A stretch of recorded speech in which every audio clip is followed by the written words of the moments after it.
আপনিই আমার রব। আপনি কার কাছে আমাকে ছেড়ে দিলেন? এমন অচেনা মানুষদের কাছে যারা আমার ক্ষতি করতে চায়, নাকি এমন শত্রুর কাছে যাকে আপনি আমার চেয়ে অধিক শক্তি দিয়েছেন?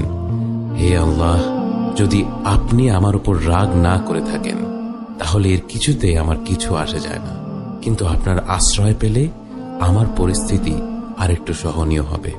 হে আল্লাহ, আমি আপনার চেহারার নূরের কাছে আশ্রয় চাই, যা সব অন্ধকারকে উজ্জ্বল করে দিয়েছে, যা দুনিয়া এবং আখিরাতের সব বিষয়ের সংশোধক।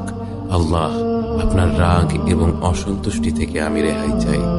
আল্লাহ, এ সব কাজই শুধু আপনাকে খুশি করার জন্য করা, এবং আপনি ছাড়া কোনো শক্তি নেই, কোনো ক্ষমতা নেই।